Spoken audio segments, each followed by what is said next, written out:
Aujourd'hui, après avoir étudié le mode de la réponse immunitaire spécifique, non spécifique inflammatoire et la réponse inflammatoire spécifique à médiation humorale, c'est-à-dire où on fait intervenir les anticorps, on va maintenant étudier un autre type de réponse immunitaire. C'est la réponse immunitaire spécifique à médiation cellulaire.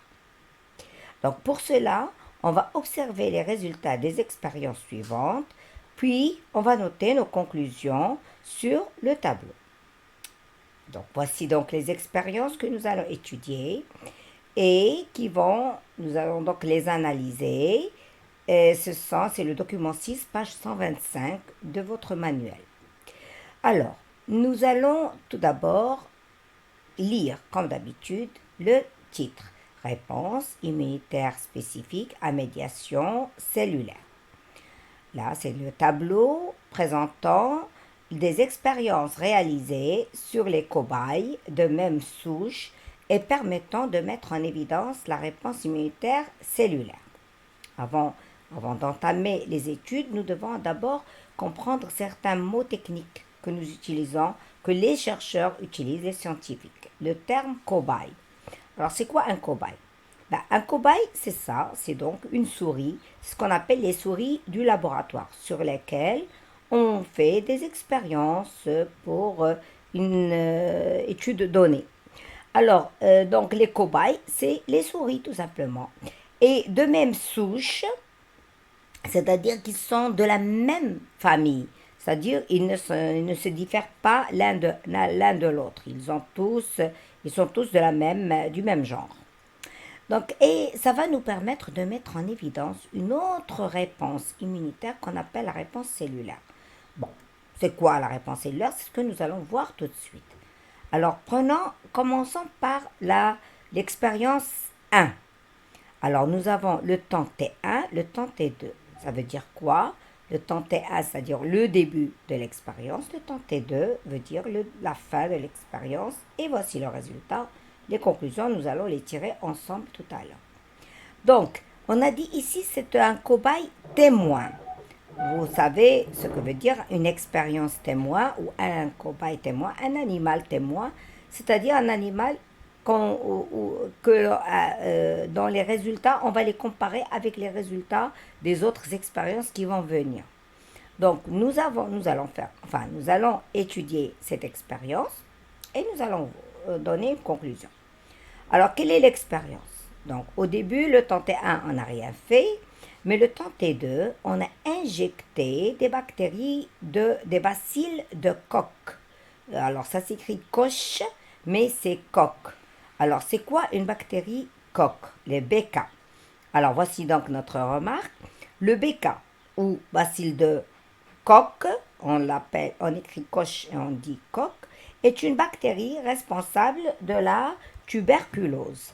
La tuberculose étant une maladie très très dangereuse qui est, on l'appelle en arabe marad as-soul, soit soul riaoui ou autre. Bref, c'est une maladie très dangereuse. Regardez le résultat d'ailleurs.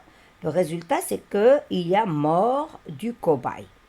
Donc, lorsqu'on injecte avec le bacille de Koch, il y a mort de l'individu, du cobaye, quoi. Même l'individu, si ça se trouve. Alors, donc, quelle est la conclusion qu'on peut tirer de là? Alors, donc, quelle est la conclusion? Eh bien, la conclusion, c'est que, regardez, donc, puisque le BK a tué le cobaye, donc le BK est un antigène puissant et mortel. Bien. Maintenant, nous allons voir avec l'injection, alors la deuxième expérience, avec le BCG. Alors, c'est quoi le BCG d'ailleurs? C'est quoi le BCG? Alors, on va voir ce que c'est que le BCG. Le BCG qu'on injecte au cobaye B correspond à un bacille de Koch, c'est-à-dire le même BK, mais cette fois-ci atténué. Atténué veut dire quoi? C'est-à-dire qu'il est affaibli. c'est-à-dire qu'il n'est plus offensif et ne présente aucun danger pour l'organisme. Alors, atténuer, donc, comment on va l'atténuer, ce BK? Eh bien, les scientifiques ont des techniques spéciales qui permettent de rendre le bacille qui est très, très, très mortel et puissant, ils vont le rendre pas puissant du tout, c'est-à-dire, grâce à quoi? Grâce à par exemple, à la température, on lui rajoute, disons, peut-être des produits chimiques qui vont l'atténuer. Et donc, il va rester le BCG, donc c'est un BK. C'est exactement le même BK, sauf qu'il n'a plus de puissance pathogène. Alors, on l'a injecté au bacille de Koch. La même façon, la même chose. Mais regardez ce qui s'est passé au résultat. Il y a eu survie du cobaye. Vous voyez, le cobaye n'est pas mort. Alors, comparant avec le cobaye témoin, il n'est pas mort. Donc, grâce à quoi il n'est pas mort? Allez-y, dites-moi. Grâce à quoi il n'est pas mort? Eh bien, parce qu'on l'a injecté auparavant avec une autre injection qui s'appelle le BCG, qui est le bacille atténué. On est d'accord. Donc, le bacille atténué, c'est lui qui a permis la survie du cobaye B. On est d'accord? Alors, on va écrire tout ça. Grâce au BCG, le cobaye n'est pas mort et il est devenu immunisé. Alors ça, c'est très important. Retenez ce terme immunisé, immunisé contre le BK. Donc ce cobaye-là, il ne peut jamais tomber malade de tuberculose. Pourquoi? Parce qu'il est maintenant immunisé. Il a acquis une certaine immunité définitive. Il ne va plus tomber malade de la tuberculose, même si on lui injecte le bacille de Koch. Retenez bien ce terme immunisé. Alors, on va passer maintenant à la troisième expérience. Alors, qu'est-ce qu'on a fait? Regardez bien, on a pris le même cobaye. Vous voyez cette flèche-là? Le même cobaye B, ben c'est lui-même, il est immunisé contre le BK. Et on a fait 2 prélèvements. Le premier, voici le deuxième. Le premier, on a prélevé quoi? On a prélevé le sérum de ce cobaye. Et c'est quoi le sérum? Rappelez-vous, on a déjà vu ça. Eh bien, le sérum, c'est le plasma sanguin qui normalement contient tous les anticorps. Tous les anticorps que produit ce cobaye B, ils seront dans ce sérum. Tous les anticorps. Donc, y compris les anticorps qu'il va produire en ce moment, enfin après. Alors, donc, voilà la troisième remarque. Dans le sérum, il y a les anticorps qui sont produits par l'organisme, c'est-à-dire le cobaye B. On est d'accord. Donc, on les a injectés à l'animal, c'est-à-dire au cobaye, puis on a injecté le BK qui est dangereux.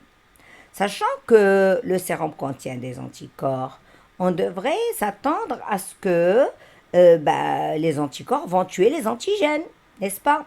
Mais regardez le résultat. Il y a mort du cobaye C. Ça veut dire quoi tout ça? Une petite conclusion. Répondez à ma question, est-ce que les anticorps prélevés du cobaye B, est-ce qu'ils ont pu tuer le cobaye? Non, est-ce qu'ils ont pu tuer l'antigène, c'est-à-dire le BK? Regardez bien, non. Donc, conclusion, les anticorps du sérum du cobaye immunisé ne tuent pas le BK.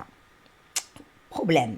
Donc, comment ça se fait que le BK a été immunisé? Ici, vous voyez que la souche B a été immunisée. Par quoi? Pourquoi elle a survécu? Regardez, la deuxième expérience va nous donner les explications. Alors, cette fois-ci, on a pris, donc toujours du cobaye B immunisé, on a pris quelque chose qui s'appelle les lymphocytes T. Et on les a injectés dans le corps du cobaye. C'est quoi les lymphocytes T?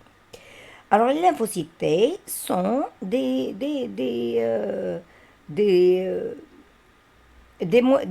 cellules comme les lymphocytes B. Comme on a des lymphocytes B, et bien là, maintenant, on a d'autres lymphocytes T. Et je l'avais dit au début, nous avons beaucoup de types de globules blancs. Il y a les phagocytes, il y a les macrophages, il y a les lymphocytes B. Et aujourd'hui, on commence à parler des lymphocytes T. Retenez bien ce terme, lymphocytes T. Alors, on les a prélevés de ce cobaye qui était immunisé. Alors, on les a injectés dans le, voilà, et c'est en orange, on les a injectés chez le cobaye D, un autre cobaye, et puis on l'a injecté du BK, le BK qui est puissant, qui est mortel, qui est dangereux. Et regardez bien, il y a eu survie du cobaye D. D'accord? Question. Quel est le rapport entre les lymphocytes T et la survie des cobayes? Vous avez sûrement une idée. Alors, quelle est cette idée? Eh bien, c'est les lymphocytes T du cobaye immunisé. Ce sont eux qui ont tué le BK. Vous êtes d'accord? Donc, c'est les lymphocytes T. C'est des cellules, carrément. Ce n'est pas des anticorps. Les anticorps n'ont pas agi ici. Mais ils ont agi, ce qui a agi, c'est les lymphocytes T. Donc, finalement, on va dire que c'est les lymphocytes T qui ont combattu le BK, qui ont battu le BK. Et donc, on dira que c'est une sorte d'immunité, cette fois-ci pas de type humoral, mais de type cellulaire, car c'est une cellule qui va tuer le BK. Alors, nous allons répondre aux questions suivantes. Montrer dans le cas étudié que la réponse ne se fait pas par médiation humorale, on l'a vu. Donc, dans l'expérience 3, le cobaye est mort malgré son injection par le sérum de l'animal immunisé. Donc, les anticorps produits par le cobaye immunisé ne peuvent pas attaquer l'antigène. On est d'accord? Vous devez marquer ça dans votre cours. Alors, quel a été le mode donc d'immunisation du cobaye D, le dernier cobaye? C'est-à-dire le cobaye qui est immunisé. Alors, une autre forme de question, pourquoi le cobaye D n'est pas mort contrairement au cobaye C?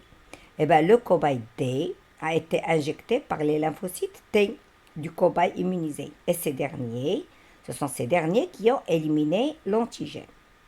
Dernière question. Complétez la conclusion suivante. Donc, on vous a dit, l'organisme possède donc une autre forme ou une autre façon pour combattre les antigènes. Grâce à quoi? Vous l'avez su sûrement, grâce aux lymphocytes T. Alors, nous allons voir plus tard, je vais revenir tout à l'heure pour terminer notre leçon, voir les modes d'action des lymphocytes T dans la réponse immunitaire à médiation cellulaire. Donc, à bientôt.